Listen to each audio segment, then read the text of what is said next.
दोस्तों यह एक बैंक की वैकेंसीज है और जून तक फाइनल रिजल्ट भी आ जाएगा। जो वैकेंसीज आई है परिचारी यानी अटेंडेंट की वैकेंसीज है। लिखा है परिचारी के पदों के लिए भारतीय नागरिकों से आवेदन आमंत्रित किए जाते हैं, यानी कि कंप्लीट ऑल इंडिया से आप इसका फॉर्म फिल कर सकते हैं। एंड गाइस इसमें जनरल कैटेगरी के लिए अगर आप मैन कैंडिडेट है यानी आप मेल कैंडिडेट है तो आपके लिए 6 वैकेंसीज आई है। वमेन कैंडिडेट यानी महिला कैंडिडेट के लिए 4 वैकेंसीज आई है।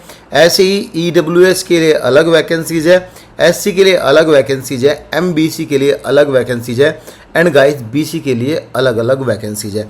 मेल और फीमेल दोनों ही कैटेगरी के लिए वैकेंसीज को सेपरेट किया गया है। And guys total number of vacancies 23 है।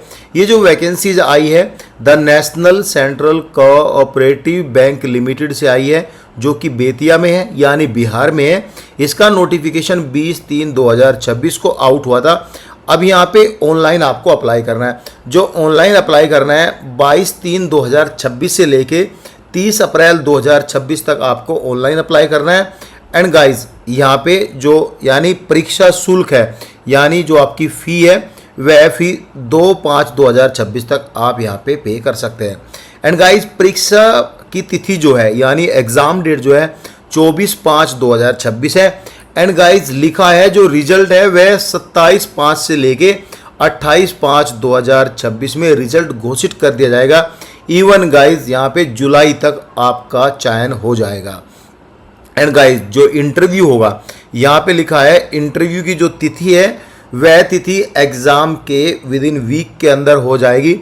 एंड गाइज इसमें आवेदन करने के लिए जो बेसिक क्वालिफिकेशन है वह आपका 10वीं पास होना चाहिए। 10वीं पास आपने किया है तो आप एलिजिबल है अप्लाई करने के लिए। एंड गाइज जो आपका क्वालिफिकेशन है वह 1/6/2025 से काउंट किया जाएगा। ध्यान रहे 1/6/2025 से काउंट किया जाएगा, ना कि 2026 से काउंट किया जाएगा। एंड गाइज अब उम्र के बारे में बात करते हैं। जो आपकी आयु है, आयु की जो गणना है वह 1/1/2026 से काउंट की जाएगी। आपकी जो न्यूनतम यानी कम से कम आप 18 साल के हो, अधिकतम आयु यानी मैक्सिमम आपकी एज 37 साल के हो तो आप अप्लाई कर सकते हैं। यानी 18 से 37 साल के बीच आप एलिजिबल है अप्लाई करने के लिए। एंड गाइज ये अनारक्षित वर्ग के लिए है, यानी कि गाइज यहाँ पे UR कैंडिडेट के लिए। अगर आप ST SC MBC या अदर किसी क्राइटेरिया में अप्लाई करना चाहते हो जो कि बिहार सरकार के अंडर में आती है उसमें आपको छूट मिलेगी। अगर आप अनुसूचित जाति यानी अदर जाति ST SC में हो तो 5 साल की छूट मिलेगी। और गाइज MBC और WBC एंड BC कैटेगरी में हो तो आपको 3 साल की छूट दी जाएगी। यहाँ पे आरक्षण में क्लियरली लिखा है पॉइंट नंबर A में बिहार सरकार के आरक्षण नियमों एंड विनियमों के अनुसार आपको आरक्षण दिया जाएगा। यानी जो भी बिहार सरकार के अंडर में आती है उन्हीं को यहाँ पे आरक्षण दिया जाएगा। बाकी ऑल इंडिया से कैंडिडेट एलिजिबल है फॉर्म फिल करने के लिए। जैसे मैंने ऊपर बताया भारतीय नागरिक के लिए हिंदी में लिखा है ये नोटिफिकेशन आउट हुआ है। एंड गाइज यहाँ पे बिहार के सामान्य प्रशासन विभाग के पत्र संख्या 30 बार यानी जो EWM यहाँ पे है EWS के जो कैंडिडेट को 10% का आरक्षण दिया जाएगा। यहाँ पे क्लियरली लिखा हुआ है EWS के लिए, यहाँ पे भी ये पॉइंट दिया हुआ है। अब बात करेंगे एग्जाम में क्या क्या होगा। आपका यहाँ पे एग्जाम होगा फिर इंटरव्यू होगा, वो भी हम बताएंगे। एग्जाम में इंग्लिश लैंग्वेज के 30 क्वेश्चन होंगे, रीजनिंग के 35 क्वेश्चन होंगे, क्वांटिटेटिव एप्टीट्यूड के यहाँ पे 35 क्वेश्चन होंगे। एंड गाइस टोटल 100 नंबर का ये एग्जाम होगा और गाइस 100 क्वेश्चन आएंगे। जितने क्वेश्चन है सेम ही उतने नंबर का एग्जाम होगा। एक क्वेश्चन की वैल्यू 1 नंबर रखा गया है। एंड गाइस यहाँ पे टाइम देख लो, सभी यहाँ पे पार्ट को 20-20 मिनट का टाइम मिला है। यानी कंप्लीट करने के लिए आपको 60 मिनट 1 आवर का टाइम यानी 1 आवर का टाइम दिया जाएगा। बाकी हिंदी और इंग्लिश दोनों लैंग्वेज में आपका एग्जाम होगा। इंग्लिश जो मेन है वह तो आपका इंग्लिश में ही रहेगा।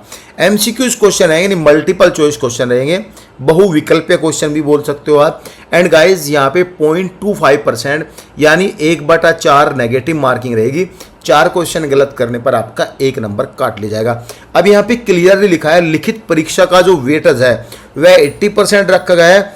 एंड गाइज यहाँ पे जो आपका इंटरव्यू होगा उसका 20% रखा गया है। सिलेक्शन दोनों को मिला के होगा तो आपको अच्छा स्कोर दोनों में ही करना है। एंड गाइज इंटरव्यू तो नॉर्मली होगा, आपसे पूछा जाएगा क्या करते हो क्या नहीं, ये नॉर्मल है, ज़्यादा कुछ बड़ी बात नहीं है इंटरव्यू के लिए, ठीक है। एंड गाइज यहाँ पे परीक्षा शुल्क पर भी बात करते हैं। अगर आप सामान्य UR OBC और EWS कैंडिडेट है तो आपको 500 रुपये देने हैं।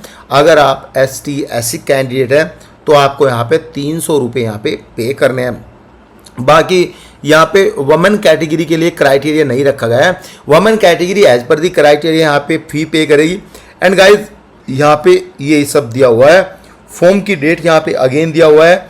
ऑनलाइन अप्लाई करना तो टेलीग्राम पर 1 क्लिक से आप ऑनलाइन अप्लाई कर सकते हो, वहाँ पे हम लिंक डाल देंगे। एंड गाइस यहाँ पे ये PDF का नोटिफिकेशन भी हम डाल देंगे, वहाँ पे 1 क्लिक से आप अप्लाई कर सकते हैं। एंड गाइस यहाँ पे लिखा है कॉल लेटर डाउनलोड करें, आपको इनकी वेबसाइट पे जाके कॉल लेटर एंड पासवर्ड जो भरना है वो भर के डाउनलोड करें। पहचान सत्यापन के लिए आपको जो गवर्नमेंट ID है वह लेके जाना है। एंड गाइस राशन कार्ड और ड्राइविंग लाइसेंस मान्य पहचान पत्र नहीं है तो राशन कार्ड ड्राइविंग लाइसेंस आपको परीक्षा केंद्र पर नहीं लेके जाना है। परीक्षा जहाँ तक होगी बिहार में होगी, क्योंकि बिहार सरकार को यहाँ पे छूट मिली है। अदर किसी स्टेट में यहाँ पे परीक्षा नहीं होगी। अन्य खंड फालतू कुछ चीज़ें यहाँ पे नहीं दी गई है। एंड गाइज यहाँ पे आवेदन कैसे करें, तो यहाँ पे 1 by 1 करके स्टेप वाइज स्टेप यहाँ पे सभी चीज़ों को आपको फॉलो करना है। अगर आप फर्स्ट टाइम कर रहे हो, फिर भी कोई डाउट रहता है तो आप वीडियो पर क्लिक कर सकते हो। Thank you so much guys.